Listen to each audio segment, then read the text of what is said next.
അറിയാമോ, ഇന്നലെ 41 എല്ലാവർക്കും അറിയാം. ഇന്നലെ 41 എന്ന് ഭയങ്കര ആഘോഷങ്ങളും വ്രതവും കാര്യങ്ങളായിട്ടൊക്കെ എല്ലാവരും പൊങ്കാലയും കഞ്ഞിയുത്തും ഒക്കെ ആയിട്ട് കുടുംബക്ഷേത്രമുണ്ട്. കൃഷ്ണന്റെ അമ്പലമാണ് അത്.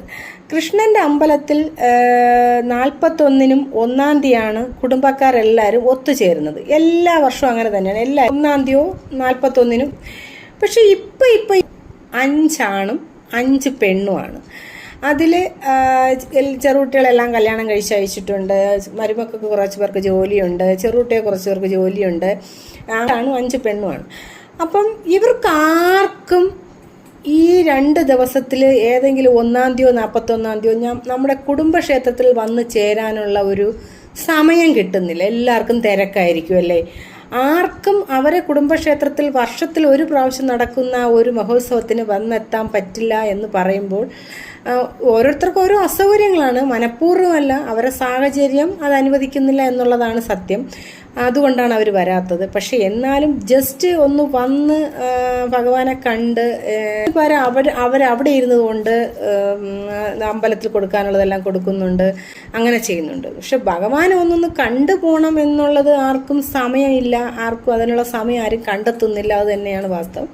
ഇന്നലെ 41-ന് ആ കുടുംബക്ഷേത്രത്തിൽ ഞാനുണ്ടായിരുന്നു, എൻ്റെ ഹസ്ബൻഡ് ഉണ്ടായിരുന്നു, എൻ്റെ ചേട്ടൻ്റെ ഒരു സഹോദരി ഉണ്ടായിരുന്നു, ചേട്ടൻ്റെ ഒരു മൂത്ത ചേച്ചി ഉണ്ടായിരുന്നു. ഇത്രയും പേരാണ് ഇന്നലെ ആ ക്ഷേത്രത്തിലുണ്ടായിരുന്നത്. അപ്പം അത് ഇനിയെങ്കിലും അവരെല്ലാവരും ആ ഒരു ദിവസത്തേക്ക് വേണ്ടി സമയം മാറ്റിവെച്ച് അതിൽ പങ്ക് കൊണ്ടിരുന്നെങ്കിൽ വളരെ നല്ലതായിരുന്നു. പിന്നെ 41-ാം തീയതി അതുപോലെ തന്നെ ഭയങ്കര വിശ്വാസമുള്ളൊരു അമ്പലമാണ് കൃഷ്ണൻ്റെ അമ്പലം. നമ്മൾ ഭയങ്കര സത്യം, അച്ഛൻ അങ്ങനെ പവിത്രമായി കൊണ്ടുകിടന്ന ഒരു വസ്തുവാണ്. എൻ്റെ ചേട്ടൻ്റെ പേരിലായിരുന്നു 35 സെൻറ്റും ആ അമ്പലവും അച്ഛൻ എഴുതി കൊടുത്തത്. അപ്പോൾ ചേട്ടന് ഞങ്ങൾക്ക് 2 പെൺകുട്ടികളായതുകൊണ്ട് ചേട്ടന് വിളക്ക് കത്തിക്കാനൊന്നും പോകാൻ പറ്റൂല എന്നൊക്കെയുള്ള സാഹചര്യം ആയതുകൊണ്ടും ചേട്ടൻ്റെ വലിയച്ഛൻ്റെ മകൻ്റെ പേരിൽ എഴുതി കൊടുത്തു. വലിയച്ഛൻ്റെ മകൻ്റെ പേരിൽ എഴുതി കൊടുത്തു. 35 സെൻറ്റും ആ ക്ഷേത്രവും കൂടി മകൻ്റെ പേരിൽ എഴുതി കൊടുത്തു. ഇപ്പം ആ മകനാണ് അത് നോക്കി നടത്തുന്നത്. അതിൽ തെങ്ങുണ്ട്, വാഴയുണ്ട്, അങ്ങനെയുള്ള ഇച്ചിരി ആദായം കിട്ടുന്ന സ്ഥലമാണ്. പക്ഷേ അതങ്ങ് മൊത്തത്തിൽ എഴുതി കൊടുത്തപ്പോൾ പുള്ളിക്കാരനേറ്റ് നടത്താമെന്ന് പറഞ്ഞ് പുള്ളിക്കാരനേറ്റ് നടത്തുന്നുണ്ട്.